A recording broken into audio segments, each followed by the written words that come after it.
The first time I saw the diary, it was on the kitchen table. It wasn't a place I usually leave things. I'm organized. I have a simple, almost silent routine. Coffee at 7, newspaper at 8, remote work until late afternoon, silence between rooms, barefoot steps, cups washed one by one. Nothing usually appears randomly in my space, and even if something were left there by mistake, I would know. I would remember. But that little notebook was there. Simple, closed, with the cover slightly dusty as if it had been in that place for a long time. I approached with some hesitation. The morning light fell directly on the desk, turning the worn leather a greenish tint, like dry leaves in late autumn. The notebook was no bigger than a hand, no title on the cover, no name, nothing. I touched it carefully. The texture was cold, and for some reason, it felt familiar. Shelter. The first page was empty. But in the second, there was a sentence written in a delicate script, slanting to the right. The handwriting was clean, almost elegant, the kind of handwriting you see in old-school notebooks, but with a personal touch. Almost intimate, the sentence said, "You looked out the window today before you had your coffee. You stood there for 48 seconds, thinking about everything. Or nothing." I closed the notebook immediately. I swallowed hard. I looked out the window. And yes, I had done exactly that. About half an hour ago, I got up and walked around the house. I looked at the doors, the windows, the corners of the ceiling. No sign that anyone had been there, no strange movements. No forced locks, nothing. I returned to the table. The notebook was still there. I sat down. I opened it again, now more calmly. Below the first sentence, there was another. You're wondering who wrote this, but that's the wrong question. The correct answer would be, why are you only seeing it now? I closed the diary carefully. I put my hand to my chin, like I do when I'm thinking too much. I sat there in silence for long minutes. I have lived alone for years. I've never had any sleep problems or memory problems. I never saw or heard anything. That wasn't there. I am, at most, a bit of a loner, but rational. So how to explain that? Was it just a coincidence? Maybe someone had left the notebook there before me. But who? And when? That had been my apartment for over 5 years, and that corner of the table was always empty. I went to my room. I distracted myself with small things. I answered a few emails. The morning passed without any major incidents. But every time I returned to the kitchen, my eyes went straight to the notebook. He remained there, motionless, as if expected. At lunchtime, I decided to go out. I walked to the market on the corner and bought some basic things. When I came back, I opened the door with a slight sense of anticipation. And when I looked at the table, he was no longer there. Nothing, not even a notebook. No dust, no sign. The table was clean, as if nothing had happened. I stood in the kitchen for a few minutes. I touched the surface of the wood. I ran my hand slowly over it. No sign, no folds, no marks of where it might have been. I looked around. I rummaged through drawers. I looked at the floor. I even looked at the trash. Nothing. It was as if the notebook had disappeared, or worse, as if he had never existed. I sighed deeply. I sat down in the chair. I crossed my arms. I tried not to think about it anymore. Maybe it was a trick of my mind. Maybe it was just a very vivid dream. But deep down, a feeling was slowly growing, like water seeping into a room from under a door. The diary only appears when I'm alone. And you? Have you ever seen something when you were alone that disappeared? As soon as someone approached, if you want, share in the comments. Sometimes what only exists in solitude carries truths that the noise of the world doesn't let us hear. It took me 2 days to see him again. It was an ordinary 2 days, at least on the surface. I answered messages. I worked on the computer. I did simple shopping, But inside, there was a thread of thought that would not be broken. Something was following me in silence. Something I was expecting. The first night after the disappearance, I left the house dark. I turned off all the lights, sat in the living room with a warm tea in my hands and listened to the silence. Nothing happened. No creaking doors. No objects out of place. Just the soft sound of the city falling asleep outside and the ticking of my own body trying to make sense of something that didn't fit. On the second day, I received a visit. My sister came by to drop off some food. She stayed for an hour, laughing loudly, telling stories she had told before. I like her, but that day, my head wasn't in it. She noticed. "You're acting weird. Are you okay?" I answered yes. But inside, something was calling me back to the kitchen table. As soon as she left, I closed the door slowly. The sound of the latch sounded like a sigh, as if the house had also been waiting for that moment. And then, when I turned to enter the kitchen, there he was, the diary, in the same place. About the light wood, no dust, no entry mark, simply. But I approached more cautiously than the first time. Now there was a different expectation, a silent respect. I touched the cover. The same cold, rough texture, but now it felt a little lighter, almost as if the object was relieved to be seen. Shelter. The home pages were still there, the phrase about the 48 seconds in the window, the question of, "Why are you seeing now?" But now there was a new entrance. "You were with other voices, so I had to wait. I don't like sharing space. I only show up when the sound of the world goes away." I read and reread the sentence. It was simple, direct, and yet deeply personal. I turned the page. Now that we are alone again, I can continue. The lyrics were the same, but it felt more intimate, as if he wrote not to tell me something, but for me to recognize. "You looked at me twice in the last 2 days, even when I wasn't visible. That tells me you still feel it, even if you don't want to admit it." I closed the diary. I sat there for a while, with it in your hands. It wasn't just the fact that he disappeared when other people were around. It was the way he chose the moment to return.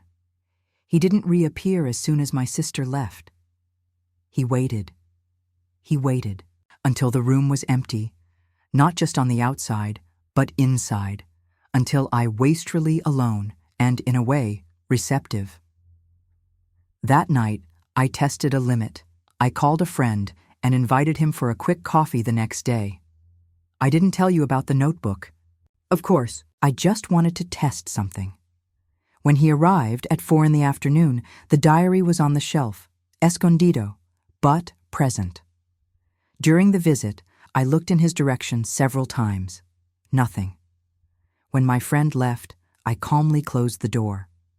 I waited. A few minutes. I went to the bookshelf, and there he was, again, in the same place. But now, open, with a new line written, "Yes, I saw it. Even when you pretend you don't want to see me." I wait. Only you and I know what happens when everything around us goes silent. I sat on the floor, leaning his back against the cold wall, with the diary on his lap.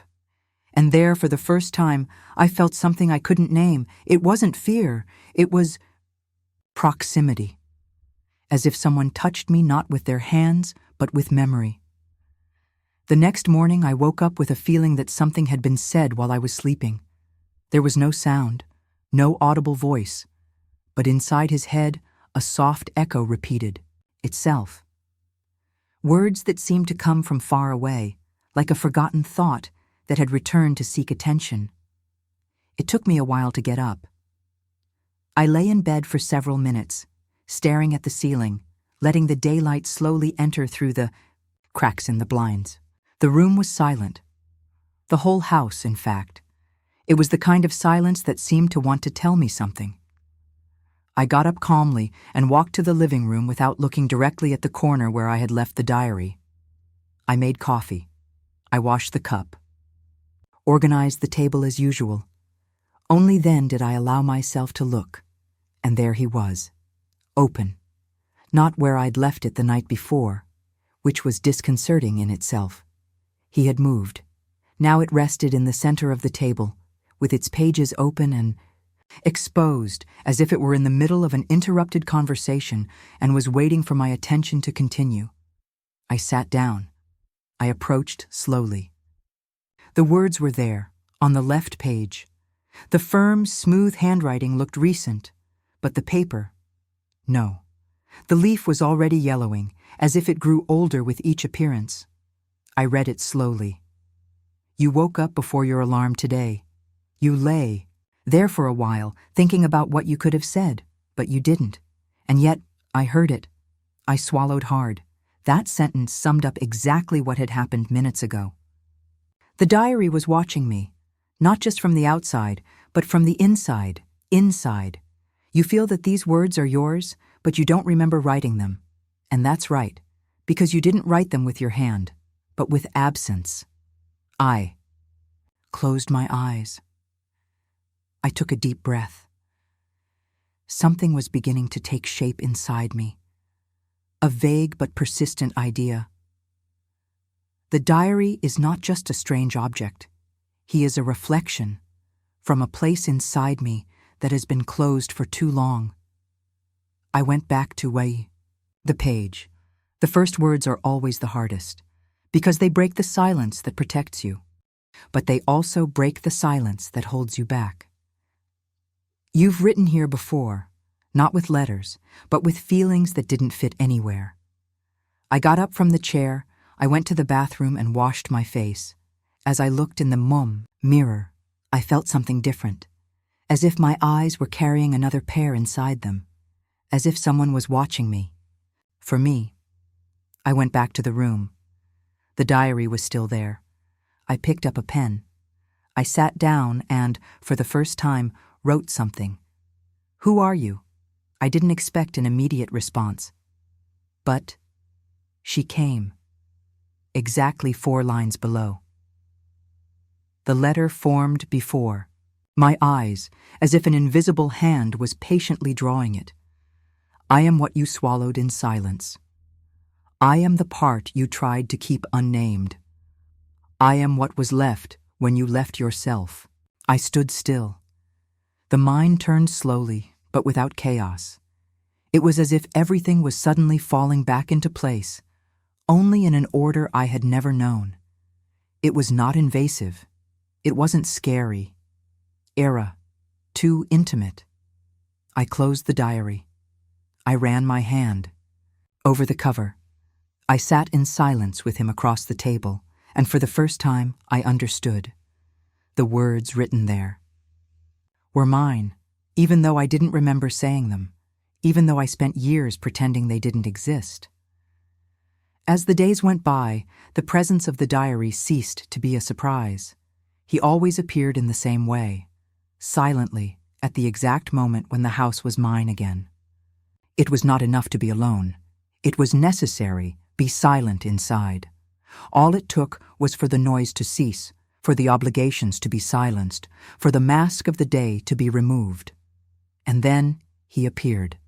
Sometimes it was on the table, others on the shelf in the living room. I once found it inside the refrigerator, between the rice bowl and the grape juice, and yet the cover was dry, always open, always ready, as if he knew the exact moment when I was most vulnerable. And the strangest thing, he never repeated anything. Each entry was new, and the content frighteningly intimate. I began to notice that the diary wasn't just watching me. He knew my habits. Today you twirled the spoon 7 times in your coffee before taking the first sip. This happens every time you dream and don't remember. You opened the bathroom cabinet, but you didn't take anything. You just stood there for a moment, staring at the reflection in the blue bottle. I know what you saw there. You walked from the living room to the hallway, but stopped on the 3rd step. You felt the urge to go to the bedroom, but you didn't, because there are things there that you still avoid. Each line was like an internal mirror. He didn't reveal any big secrets, but the details, and they were just the details that disarmed me the most, because no one, not even me, paid attention to them. But the diary was good, with a patience that hurt. I started rereading the old entries, and little by little, I realized that they were forming a pattern, a map of myself, but made not by events, but by forgotten gestures. The way I folded the shirt before putting it away, the time I stared at the ceiling after turning off the alarm clock, the way he always left the porch light on, even though he didn't know why. Everything was there. Everything was being recorded. You hold the cup with your left hand, but you never drink with it. You turn on the hallway light and then immediately turn it off, as if testing whether you're still in control. You always lock the door twice, but you never check the window. The sentences did not come with accusations. They came with strange tenderness, as if someone who loves me silently is trying to remind me of who I am, through gestures that even I don't value. But there was something more. As I read, I began to notice a change in tone. Entries were no longer just observations. They started to talk to me. You know why you do it, even if you don't admit it. That gesture is ancient. You learned it in silence, when no one saw you. I remember. Even when you don't allow yourself to remember. It was like talking to someone who has been inside me my whole life, hidden in the corners I don't visit. I sat on the living room floor, with the diary open on my lap. I observed the handwriting, the spacing, the smell of the pages, and for the first time, I asked a direct question. Why do you know so much about me? I waited. The answer came below, after a few seconds. Because I'm everything you did when you thought no one was looking. At some point, the diary stopped being just a record. He went on to talk to me. It wasn't all at once. It was subtle, like everything that begins in solitude. At first, they were just more personal comments, phrases that seemed to try to provoke me, gently, like silent nudges in the back of my mind. You're still trying to forget, aren't you? I know you read that part more than once. There's no point in looking away. This is for you. I read calmly, as always, never skipped sentences, never skipped pages. But now I felt that every line was not written just to be read. It was made for watch me as I read. It was as if the words were looking back. I sat by the window, the diary on my lap, the city outside in its usual stillness. No strong wind, no dark clouds, just a serene, almost maternal silence. The kind of silence that seems to welcome even the most hidden thoughts, opened in a new page, and it was already written. Now you've stopped on the third line. You're reading slowly. You're suspicious, but also curious. That's why you're still here. I closed the notebook. The heart beat calmly, but with a new weight, not from fright, but of recognition. I reopened. You will close it and open it again. And when you do, you will realize there is no going back to the way it was before. There is no unlearning how to be seen. I took a deep breath. I leaned back in the armchair. The diary now didn't just describe what I did. I anticipated it. More than that. I was waiting. It's okay. I just keep writing, because you keep trying to pretend you're not feeling it. But I've been here a long time. I remained silent. The clock on the wall read 10:17 p.m., the same time that, from the beginning, the diary usually appears. I got up slowly. I walked around the house. I ran my fingers over the surfaces. I watched the lights go out, the room still. I went back. The diary was still there, open, but with a new phrase. The ink was still dark, as if it had dried seconds before. You're waiting for an explanation. But what if this is all just yourself trying to get to you? I sat down. I picked up the pen. It took me a while to write, but I wrote, "Why now?" The answer came down, letter by letter, as if it were being whispered by someone invisible inside the house. because now you're quiet enough to hear me. And the next sentence, I tried before, but the world was too high. I closed the notebook with both hands. I left it on my chest. I rested my head against the back of the chair and looked up at the ceiling, where a shadow flickered slightly, in the light from the street lamp. The feeling that enveloped me was not one of invasion, reception. As if someone had finally been patient enough to wait for my break. As if, in all the solitude, I had never been lonely. The next morning, made a decision. I closed the diary tightly and put it in an old shoebox, along with some papers I hadn't read in years. Then I put the box in the topmost cabinet on the bookshelf, pushing it all the way to the back. Out of sight, out of reach, far from me. I wanted the silence from before, that simple silence without presence. I wanted to return to the feeling of common loneliness, the one that hurts a little, but doesn't require an explanation. But the house was no longer the same, or maybe that it was no longer. During the day, I tried to occupy my mind. I turned on the TV, even without paying attention to what was on. I went on 2 walks. I wrote emails with no real content. I organized books by color, then by height, then by author. And then I unsorted them all. The sound of the world didn't reach me, but the silence still spoke. No matter how hard I tried to fill the space, there was something in the air, a slight pressure on the shoulders, an expectation, as if someone was waiting for a decision from me. At dusk, I went to the closet, not out of curiosity, but out of tiredness, tired of fighting something that wasn't chasing me. It was just waiting. I opened the door slowly. The box was still there. Property. No mystery. No noise. But there was a new detail. She was slightly open. The lid, which had previously fitted tightly, now showed a small gap, just enough to allow a darkened edge of paper to peek out. I swallowed hard. I climbed onto the chair. I picked up the box. I rested it on the table, and before I even touched the diary, I knew. It was already open. Like always. The exposed page contained a single sentence: "I don't force you, I just wait." I sat down. I closed my eyes. I let the sentence settle on me like light dust, and when I opened them, there was more. You can try not to see me, but as long as you're alone, I will be. Not because I invaded, but because I'm part of it. I closed the diary with trembling hands, but without fear. It was like touching something that was once mine, something that, deep down, never stopped being. I put it away again, but not in the closet. I left it on the shelf, between 2 books, visible. Like an old portrait that, even though it holds difficult memories, deserves to be seen.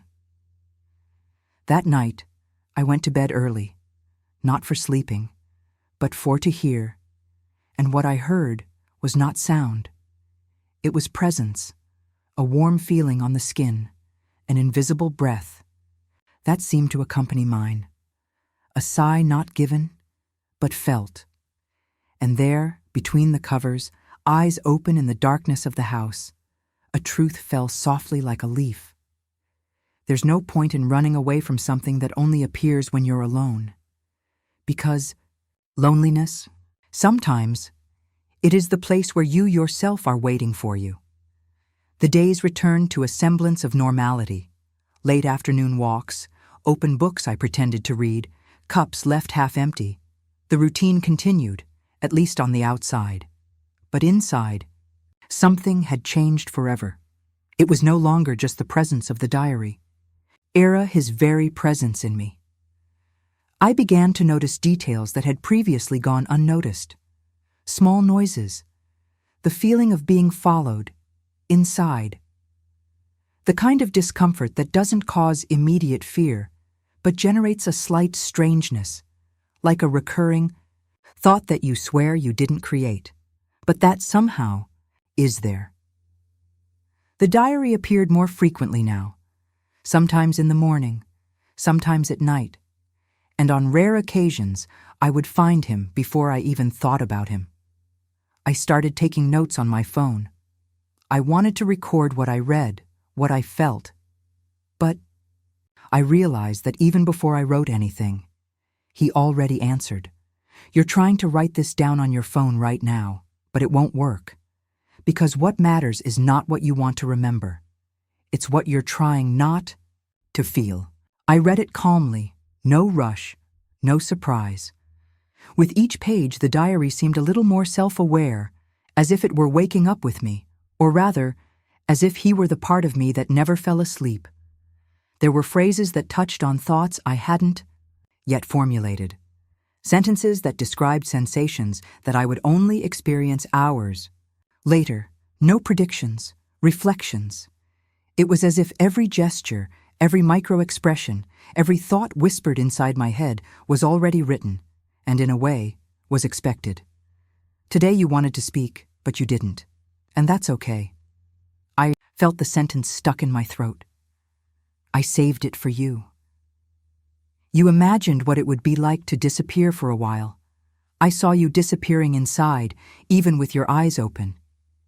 You thought about burning this notebook. I know. But if you did that, you would also erase everything that still needs to be felt. I closed the diary. I held it tightly, like someone carrying a letter that will never be sent. I walked to the balcony. The city was alive, horns honking, voices, apartment lights on. But my world was silence. I leaned against the cold wall and took a deep breath, and I thought something very brief, almost involuntary. Is all this real? I went back to the diary, shelter, and there it was. If you're asking if I'm real, you already know the answer. Doubt doesn't come from madness. It comes from returning. You're going back to where you left me. I looked down. Closed the diary slowly. I pressed him against my chest. And for a second, I imagined, if someone saw me now, what would they see? A man sitting in the dark with a closed notebook, a quiet body, a serene face. But inside, an ancient cry was beginning to transform into a name, and the name was yet to come. Night fell more silently than usual. It was as if the whole house was breathing with me, but a little later, as if it was waiting for me to make the first move, the first word, the first gesture, before anything took shape. Turned off the lights. I left only the lamp in the living room on, casting a yellowish light over the sofa. The diary was there, lying on the blanket, as always. There was nothing new at first glance.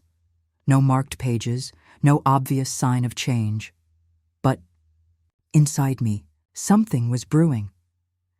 I sat next to him. I took a deep breath. I touched the cover with my fingers open, like someone petting an animal that doesn't yet know whether to bite or sleep. And then, without really meaning to, I opened it. The page was blank. I thought maybe he didn't want to write today. Maybe it was just presence, no speech. But before I closed it, something happened. The paint started to appear, letter by letter, line by line, as if someone were writing from inside the page, not from outside. The handwriting flowed like a slow, almost respectful conversation. There was no rush, only certainty. And the first sentence was, "You had to see this happen." I stood still. The sound of the clock on the wall seemed louder. The air became thick, but not oppressive, as if the whole house had stopped to watch with me. I continued reading. You always doubted. You thought maybe it was your mind, a coincidence, a gentle delusion. But now there is no excuse. You saw me write. His chest tightened, but not out of fear. It was reverence, a feeling that I was faced with something that required no explanation, just acceptance. I don't write to scare you. I write to remind you. You erased me, and I waited. You silenced me, and I whispered inside, night after night. The ink still dripped lightly onto the sheet, as if it were alive. As if breathing between the words, I got up slowly. I went to the kitchen. I came back with a glass of water, and upon returning, there was more text. You left, like you always do when you don't know what to feel, but I stayed, like I always do. I sat on the floor, I crossed my legs, I rested the diary on my thighs, and just watched. On the next page, new sentence. You're not reading, you're listening to me. Finally. That night I stayed there for hours, without trying to understand, without seeking logic, just witnessing. At some point, the text stopped. The next page was blank, but it wasn't absence. Era, wait. Picked up the pen. I wrote, "What do you want from me?" I waited. Nothing happened. The answer only came when, tired, I closed the diary, left it on my chest, and closed my eyes. And then, like an unspoken but printed whisper, I opened it again. I don't want anything. I just want to accompany you back to where you left off. The next morning, I took my time to open the diary. Unlike other times, it was not visible. It was not resting on the table, nor on the shelf, nor on the sofa. But I knew. I knew he was nearby, not as an object, but how presence. That warm feeling on my skin, the slight tension behind my eyes, like someone was watching me from the inside, not the outside. I prepared the coffee in silence. The sound of the boiling water seemed louder that morning, as if every little noise in the house was magnified by something that wanted to be heard. I sat in the kitchen. Sunlight streamed through, the window glass like a memory. I stood there for a few minutes, not thinking much, just feeling, and it was in that silence that I understood. The diary had not left. He was inside me, or better, he always was. What had changed was not his presence, but my willingness to listen to you. I went back to the room. The table, there it was, open, with a new page. But something had changed. The letter was mine. Exactly mine. Same style, same flaws in the curve of the letters, same way of connecting an E to an S. But I hadn't written that. At least, not with your hands. Now you start to remember, little by little, like someone walking home in the dark, recognizing the furniture by touch. You don't have to understand, you just have to accept. Because I am you. I closed the notebook slowly. Goosebumps rose, not from fear, from recognition. It was like hearing a recording of one's own voice after years of silence, distorted by time, yes. But still I got up, I went to the hallway mirror, I looked at myself calmly, and for the first time I felt something that had previously eluded me. There is someone in me who has been trying to speak for a long time, someone I left waiting, someone who never screamed, someone who learned to write on paper what my mouth did not allow me to say. I went back to the diary. I sat on the floor with him on my lap. I picked up the pen. I wrote, "Have you always been here?" The answer came, letter by letter, with the calm of someone in no hurry to be heard. Try. But I only exist when you listen to me, and I only talk when you're alone. Not because I run away from people, but because it's in your solitude that you truly listen to me. I closed my eyes. I remembered so many times when I felt empty. So many nights I looked for distraction just to not be with myself. And now I realized he was there. It always has been, sitting deep in my soul, holding on to words I denied myself. And say, wasn't a spirit, it was not an entity. Era the part of me that learned to survive in silence. And now, I wanted to exist again in full, and you. Have you ever had the feeling that there is a forgotten part of you that still tries to talk to you? If you want, share in the comments. Sometimes, all we need to do is be quiet enough to listen. There was something in the house that only revealed itself when everything stopped. It was not enough to turn off appliances, close windows, or turn off lights. The absence of sound was just the surface, the solitude the diary needed. Waste that of the spirit. I began to notice that the diary only appeared when I stopped resisting, in the moments when he wasn't pretending to be busy, when I stopped filling my time with unnecessary tasks, when the noise of the mind fell silent, even if, for a few moments.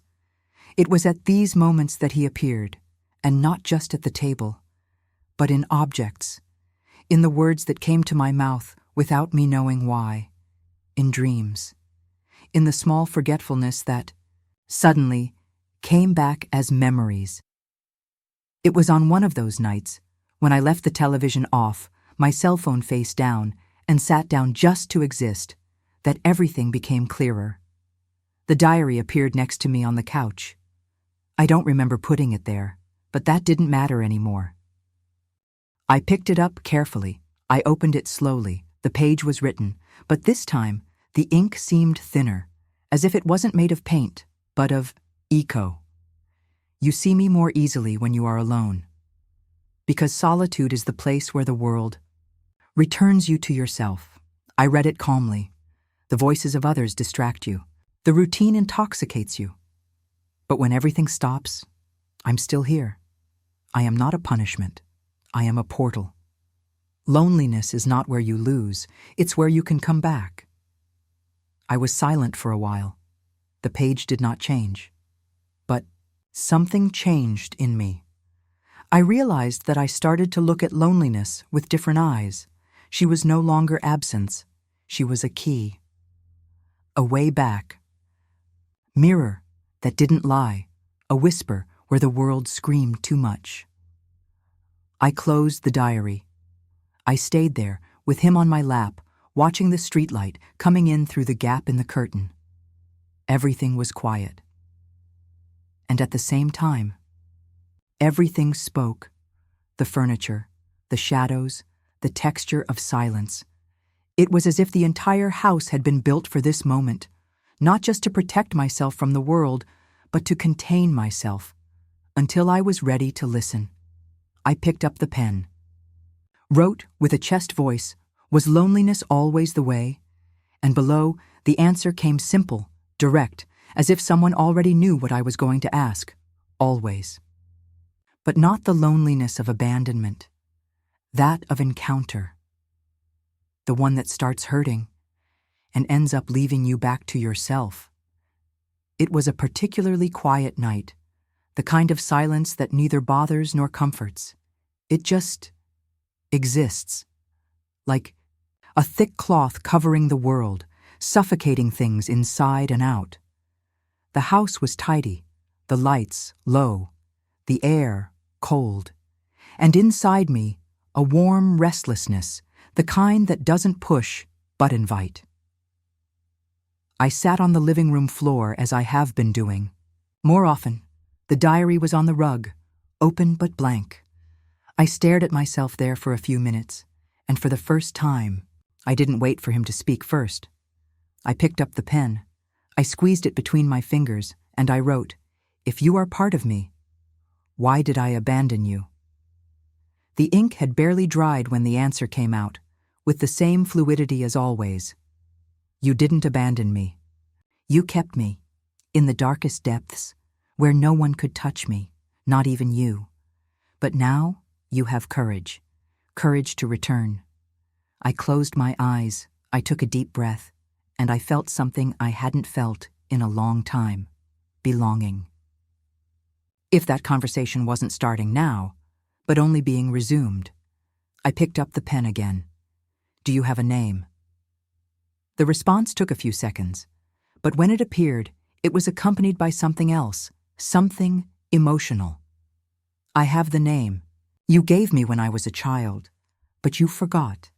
Do you want me to tell you? Or would you rather remember?" I stood there in silence, and for the first time I realized that silence is also an answer. I closed my eyes. I tried to pull it from memory. Nothing, but the body reacted. There was warmth in his hands, a slight shiver on the neck, a desire to cry. Without knowing why, I wrote slowly, "You tell me." The answer, "You called me Echo," because he said I was the voice that came back when no one answered.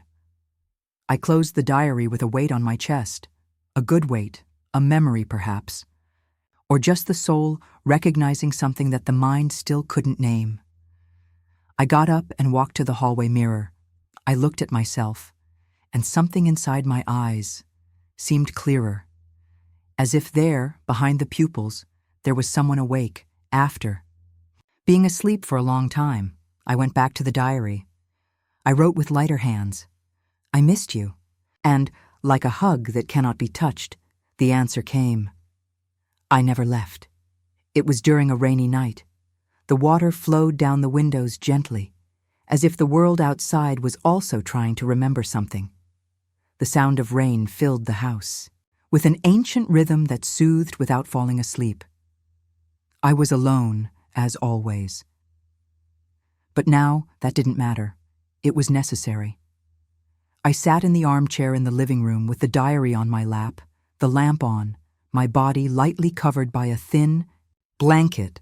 I was ready for another conversation, but what I found was no answer. He was memory. The page was written with dates. Each entry had a year. But these were not remarkable years. There were no historic events, no major events. They were my years, but somehow deleted. I started reading slowly. You cried for 7 nights straight in 1999, not because of anything you remembered, but because you felt like someone was gone, and you didn't know who. In 2003, you spent an entire month sleeping with your wardrobe half open. You said, "It was because of the heat, but it was because you felt less alone with the light leaking in." In 2007, you started writing letters to someone who didn't exist. Then you burned them all, except one. It's at the bottom of the box, among your school papers. You never had the courage to read it. 2010. The first time he thought, maybe I'm not whole. I closed the diary, the tight chest, not out of pain, out of surprise, and for a specific type of recognition that cannot be proven. But feel it. I got up, I went to the bedroom closet. I rummaged through boxes, folders, old notebooks, until I found a sheet of paper folded several times, with yellowed edges, hidden between a math booklet and a birthday letter I never replied to. Opened it with trembling hands. The handwriting was mine, but the text, I didn't remember. If one day I disappear inside, I hope you find me, and know that I never really left.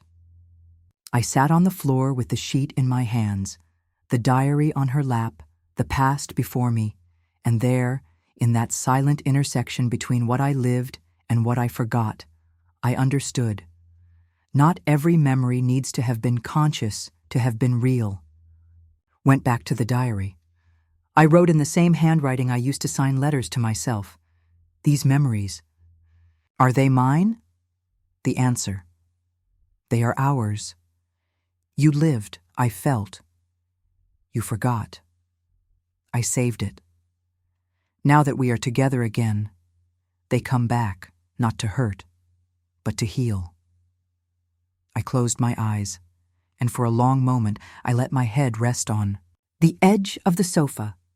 The rain outside continued, but inside there was a storm of memories, calm, serene, wet with time. And me. Finally let it rain inside. Night fell like a thick curtain.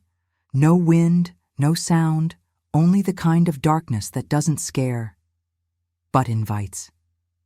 I spent the day trying not to think about what I had read the night before, the dates, the memories I didn't remember, the hidden letters. But it was impossible to escape now. The memory no longer came in fragments. She was coming as presence. I sat in the living room with the diary on my lap. The light from the lamp cast long shadows on the walls, which moved slowly, as if they were breathing with me. I opened it to the blank page. I touched the paper with my fingertips and whispered soundlessly, "Who are you?" I picked up the pen. I wrote the question calmly. "Do you have a name?" I waited. Nothing happened for a few seconds. Then a word began to form, letter by letter, at the bottom of the page. How much? The ink looked darker than normal, more alive. If the name itself had weight, I read it quietly. How much? I closed my eyes. The sound of the name didn't sound strange to me. It had the rhythm of something that had been said before, perhaps in a dream, perhaps in childhood, perhaps in a moment that memory cannot reach, but the body cannot forget. I went back to the diary. Below the name, a new answer appeared. You called me that once, when you still needed me to exist so as not to disappear. Link between what you were and what you needed to become. The words settled inside me like pieces of a puzzle that had always been ready, but turned the wrong way around. I got up, I went to the mirror.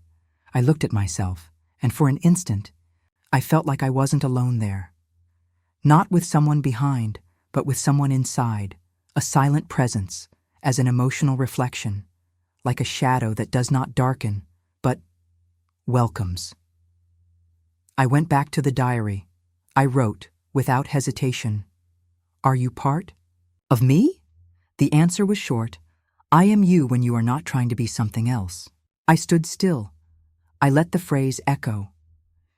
It was true. Link was not an invention.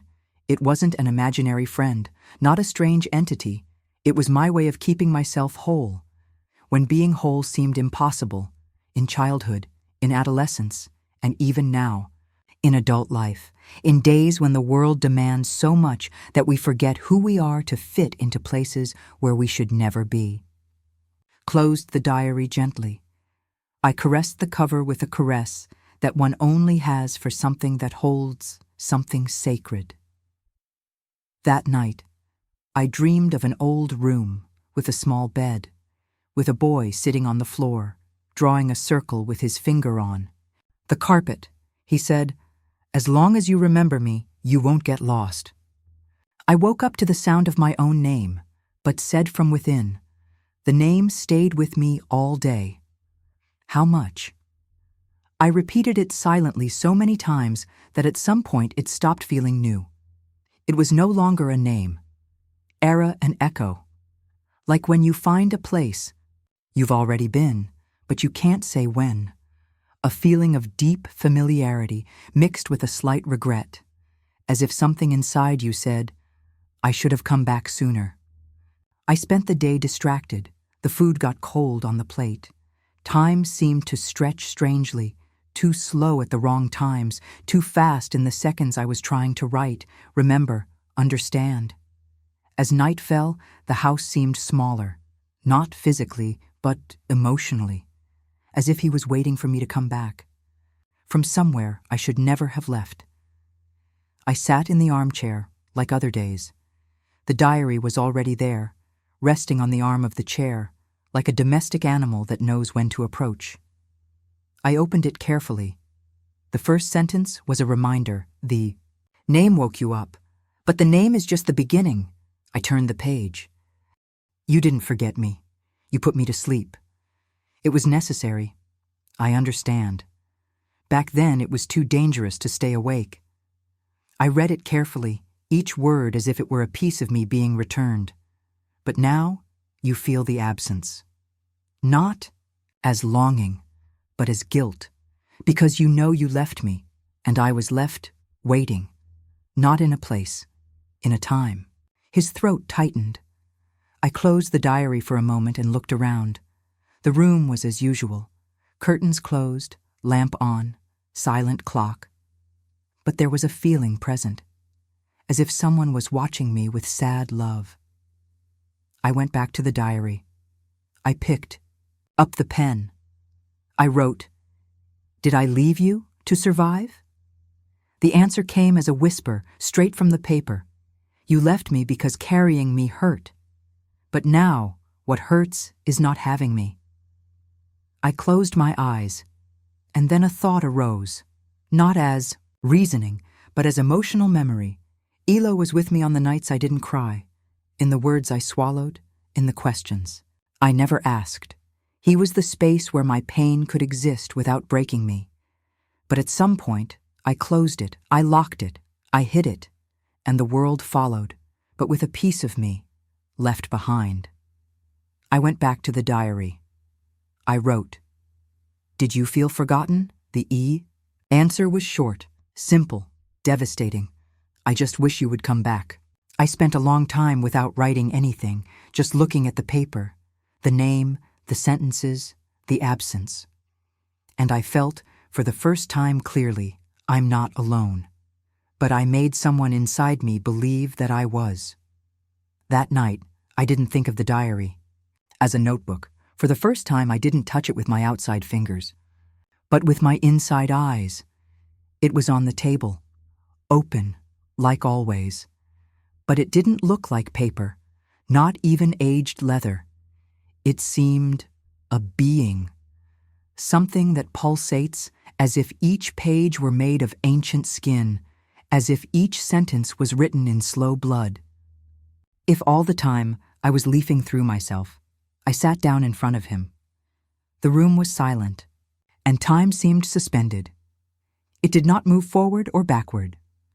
The first sentence of the new page made me hold my breath. "Now that you see me as I am, I can breathe." I touched the paper carefully. The texture felt different, hotter, more alive. I turned the page. The writing was more spaced out, as if the words needed air between them. "You raised me when I couldn't bear to feel alone." He made me a vessel, a blind mirror, a body where he could hide what his body could not carry. But I was getting fed up, full of gestures not made, of tears not cried, of contained screams. And now, I'm overflowing. Closed the diary calmly, resting my hands on the cover as if I were hugging it, and for the first time, I spoke in a low voice. "I'm sorry." There was no written response, but I felt a heat rise from my chest to my throat, an emotion without a name, the kind of feeling that comes before words. I opened it again. A new line, alone on the page. "You don't need to apologize. You're back." And then I understood. The diary wasn't something that observed me. It was something I was expecting.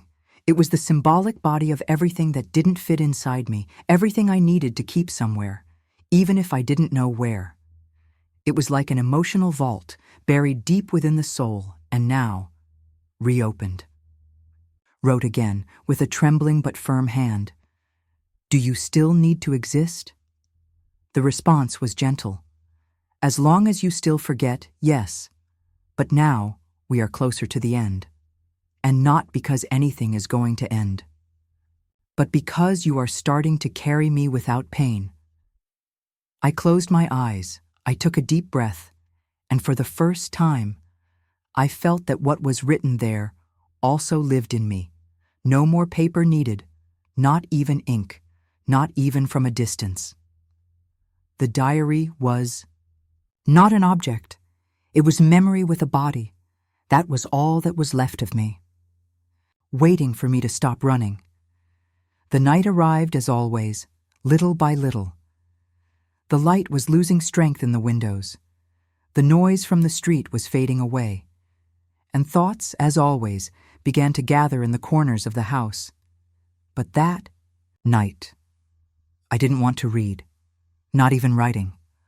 I felt like I didn't need words, not because I have nothing to say, but because, for the first time, I just wanted to stay. I took the diary with both hands. It was on the shelf, in the same place where I left it, but now he looked different, lighter, closer, as if little by little he stopped being something out of my mind and become what it always was, a part that was just separated. I went to the room. I turned off the light. I lay down calmly. The room was plunged into a warm gloom, no sound other than my breathing and the gentle wind outside. I placed the diary on my chest, slowly, carefully, as if he were a child, as if it were myself. I stood there, eyes open in the dark, listening not to the world, but to me. There were no new words, no page turned, nothing was written that night, but everything was said. The diary felt warm against my skin, as if it pulsed with the same rhythm as my heart, as if it were not made of paper, but of living memory. And then, something subtle happened. I closed my eyes and I dreamed. Not an ordinary dream, it was more like a return, a place that had no form, only sensation.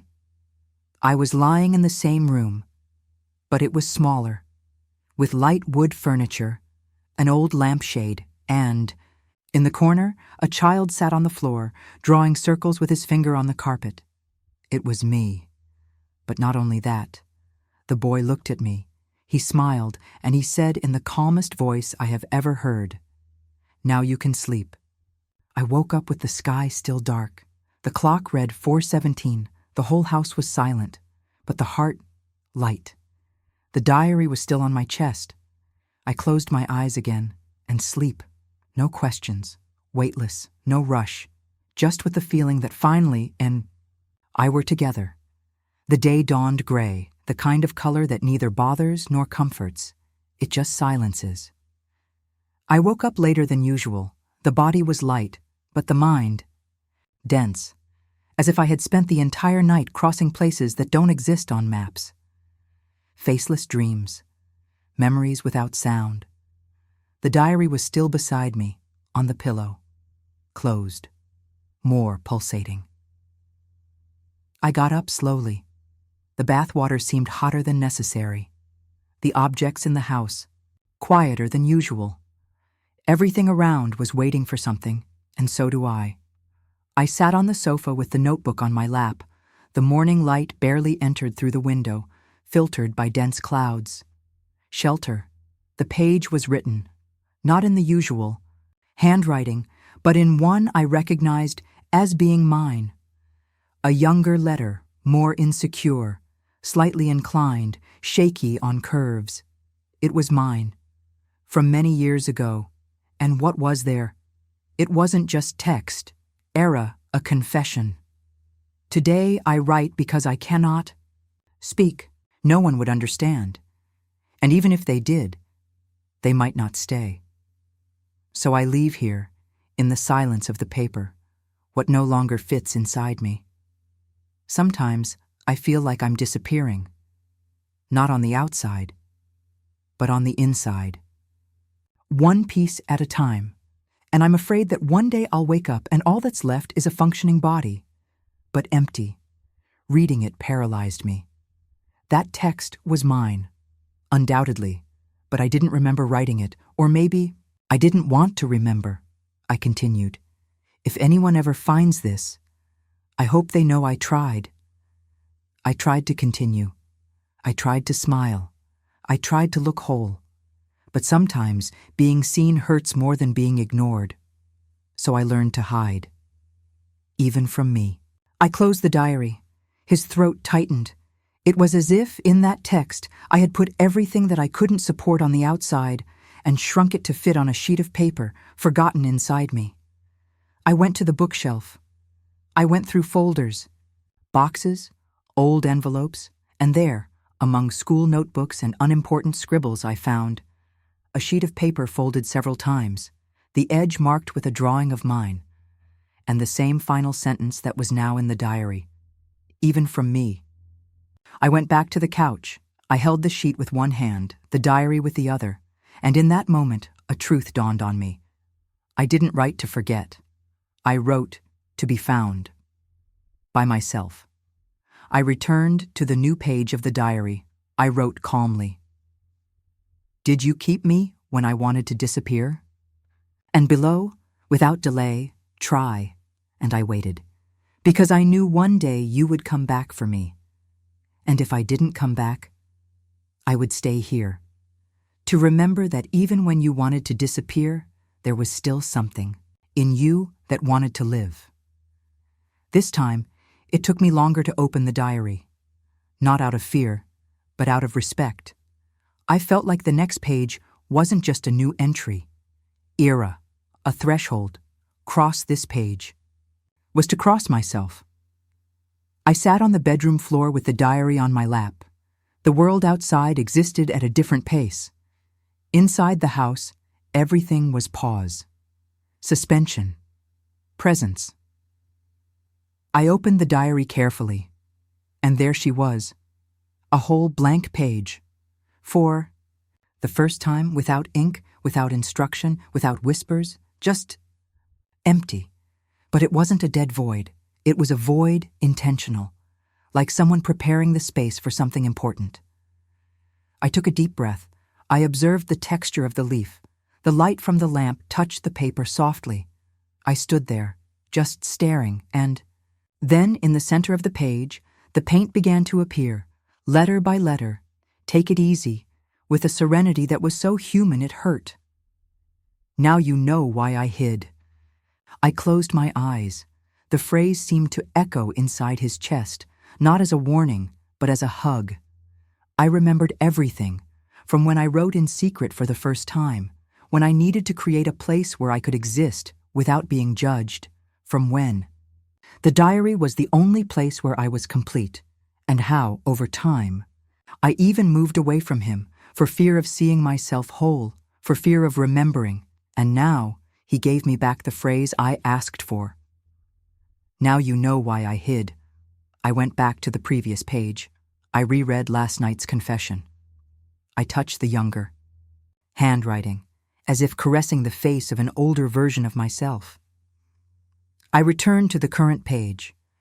That sentence alone was all that was left to be said, and perhaps it was also the last thing that needed to be written. I picked up the pen. I wrote below, without hesitation. Now I understand, and I won't leave you alone anymore. There was no response. There was no other sentence. The page remained there, with my text, and that was enough. I closed the diary with both hands. I felt that there was something solemn in that gesture, something that didn't need ceremony, but deserved silence. That night, I didn't dream. But I woke up with a calm certainty. The absence was over, not because the world has changed, but why I have become someone who no longer needs to run away from his own truth. The next morning, I woke up with a new lightness.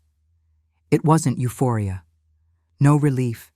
It was something deeper, quieter, as if the body itself had understood that the crossing had been completed. The house looked different, not because something had changed, but because now I saw the light coming in more affectionately through the windows, the sound of cutlery being put away like music, dust in the corners as part of history, not carelessness. The world was the same, but I am not. I looked for the diary with the naturalness of someone greeting an old friend. I went to the bookshelf. Nothing. I looked at the table, the sofa, the room. The diary was not. And for the first time, I didn't feel afraid. No urgency. Not. Even that restlessness that made me search the corners in search of him as if my soul was missing. This time, I understood. He's gone. Or better, he no longer needed to appear. I stood in the center of the room, breathing slowly, and for the first time since all this began, I heard my own voice inside my head. Without noise. She said, "Now that you carry me, I don't need to be separated anymore." I sat on the floor.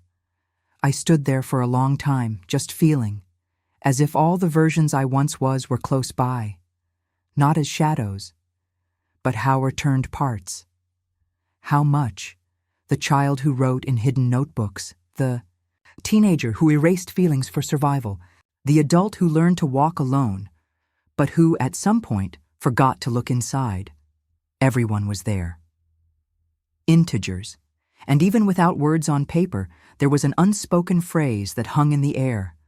The diary fulfilled its purpose. He took me where I didn't want to go. It reminded me of what I wanted to forget. He gave me back what I tried to hide, and now that everything has been seen, touched, and felt, there is no more diary, only you, whole, silent, present. Time passed. Not a lot, but enough for the days to resume their own rhythm. Life returned to its small sounds, the noise of the kettle, the jingle of keys, the creak of the door in the evening. Everything followed, but something in me did not return to what it was, and at the same time, nothing felt so natural. There was no more diary. I didn't need to look for it. I didn't even miss it, because now the silence spoke to me, and not with words, but with presence. Sitting at the coffee table, I notice my thoughts flowing with more space between them.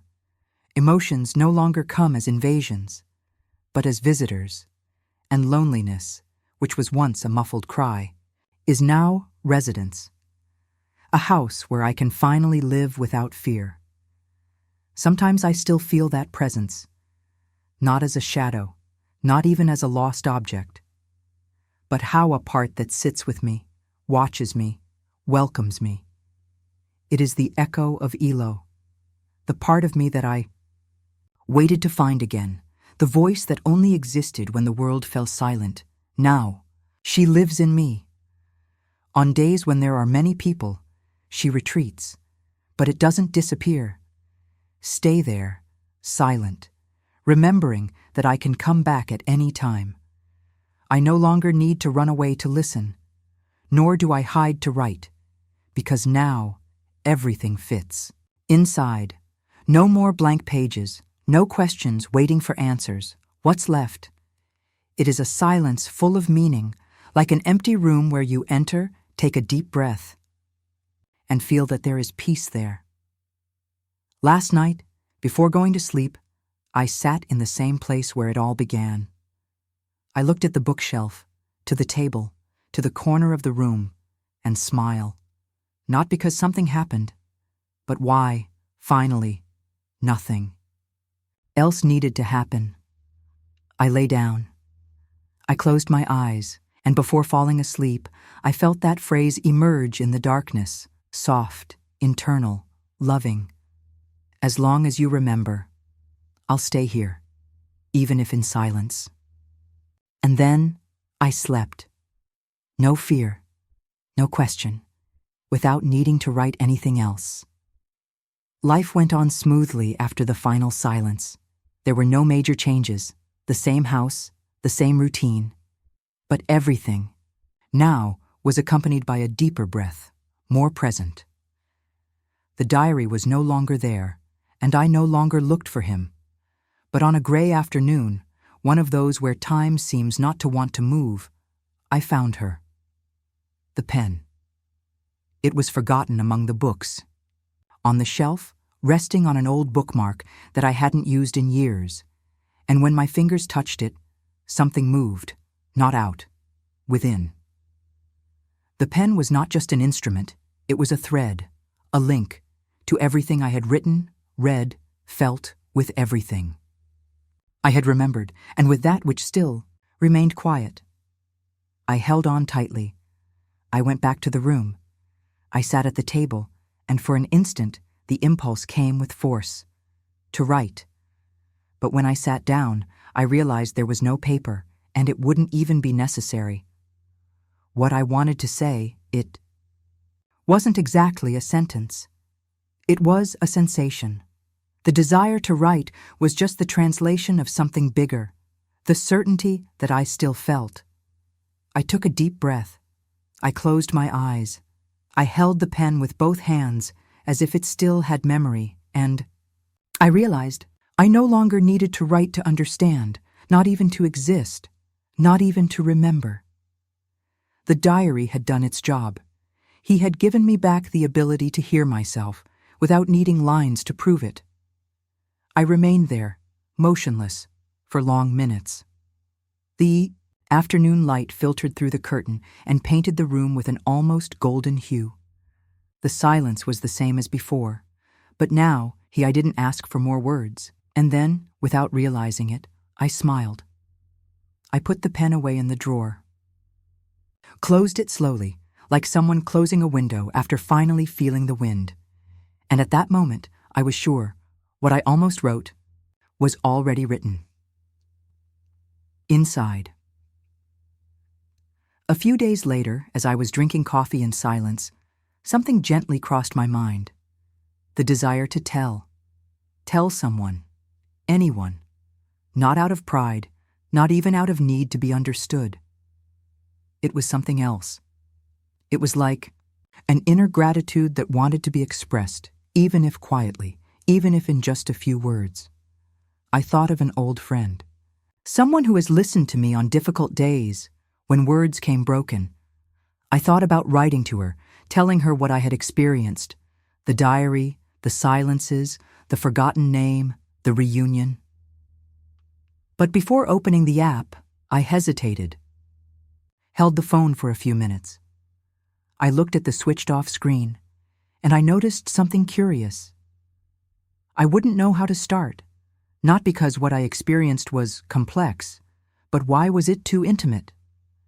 How can we explain what we feel when we find a part of ourselves that we didn't even know was missing? How to put into sentences something that cannot be explained? But do you feel with your whole body? The desire to tell remained there, hovering, but it did not impose itself, didn't press. It just made itself present, like a light breeze that comes through the window and then leaves. I closed my eyes. I imagined the conversation. I imagined her reaction, maybe surprised, maybe empathetic, maybe confused. And then I understood. Some stories were never meant to be told, not by secret, but out of reverence. Because certain encounters, like the one I experienced with Elo, with myself, with the part that waited for me for so many years, are like internal temples. They are not made for noise. They are made for silence, for listening, for the speechless welcome. I put my cell phone aside. I went back to drinking coffee. I looked out the window. And in that moment, I realized what I felt was no longer the desire to tell. It was the will of share in silence, like someone who looks at someone and, without saying anything, gives away a piece of what they feel, just with their gaze, just with their presence. Maybe one day I'll tell you, but maybe not.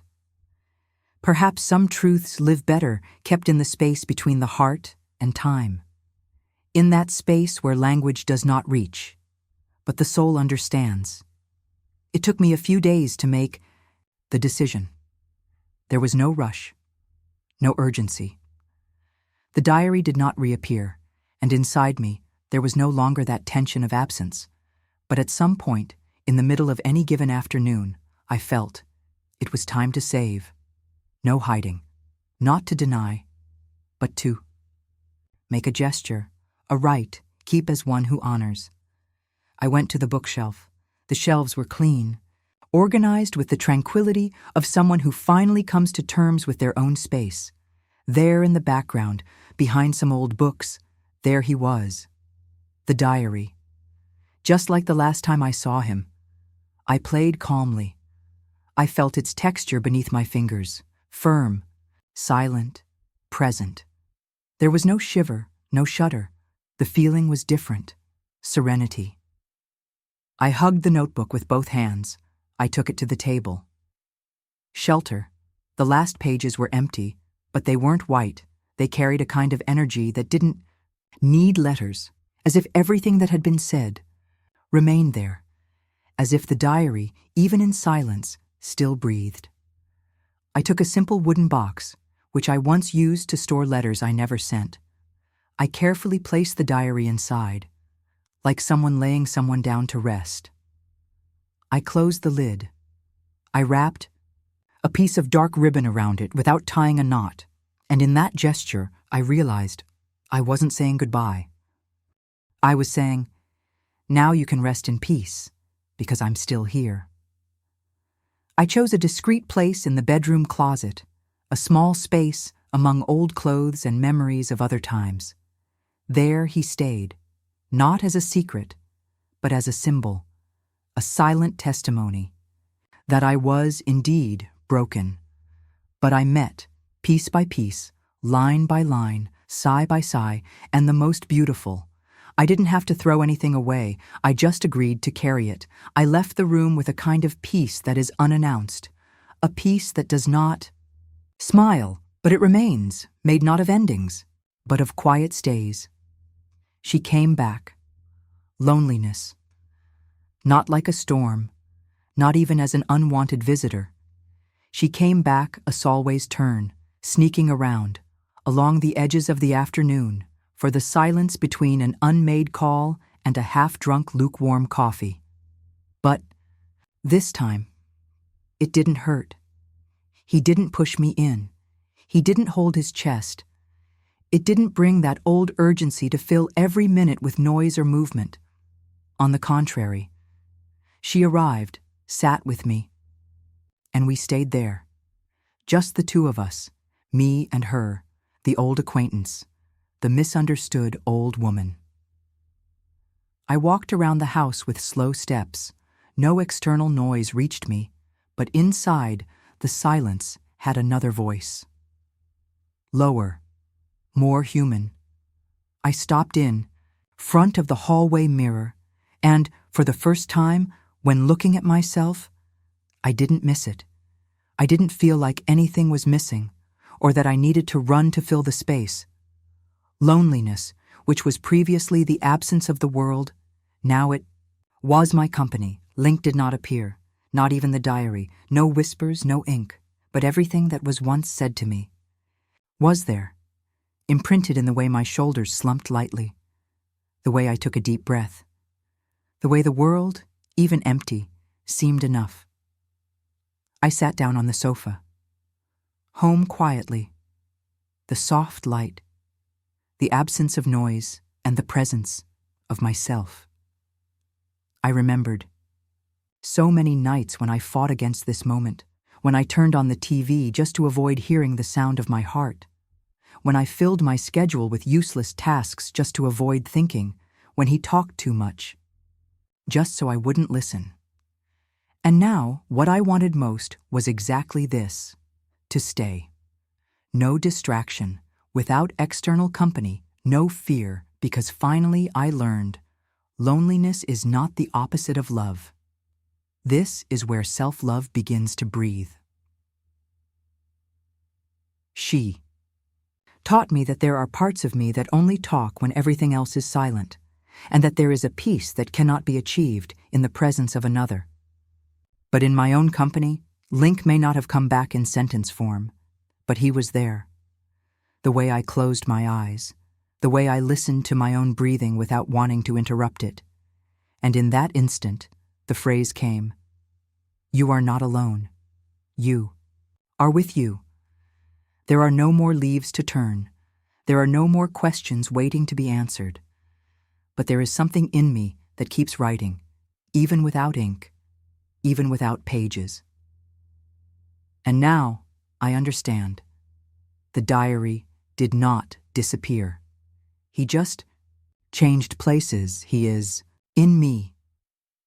I started to realize this, little by little, the way I look out the window with more time, in the patience I developed while making breakfast, in the silent caress with which I fold the towel after bathing, in small gestures, in the small breaks. Everything became more heard. Because now, what I once needed to write to exist already lives in my way of being. The journal is in the way I choose not to fill the silence with anything, in the way I let the end of the afternoon arrive slowly, how I listen to my body when it asks for rest, and I no longer fight with it, how I recognize when a feeling visits me, and allow it to come in, stay, and go. Link, the part of me that for so long I forgot. Now you no longer need to appear with whispered phrases or invisible letters. He is the ground of my listening, the part of me that helps me understand that I'm not lost, that I've never been, that everything I tried to erase was actually waiting to be carefully loaded. It doesn't hurt to remember anymore. It no longer hurts to remember the time when I had to write in secret. Not even the nights I tried to keep quiet. Not even the days when I thought what I felt was too big to fit in the world. All of this is now part of it, not like trauma, but as a loan, like something that sustained me, and, as difficult as it was, it brought me here. Now when I wake up and walk around the house in silence, I feel like every wall already knows me. Every object knows about me. Every room saw me leave, and now sees me return. And I, who one day needed paper to find myself, now I carry everything inside. I no longer need to write to validate my existence, not even registering to remember that I'm real, because what was written today is lived. It's on my breaks, in my touch, in my lowest voice, in my non-response, in my way of breathing without guilt, in my yes said with truth, in my unspoken with peace, and that is more than enough. I don't know if I'll ever find the physical diary again. Maybe one day he will appear, aged, among forgotten boxes. Maybe not. But even if the whole world loses its shape, even if the house changes, even if I move, he is already here, incorporated, integrated, breathing with me. Because when we accept everything that is, even the most forgotten parts, we become a house, and the diary then stops being a book and it becomes a voice, and then silence, and then life.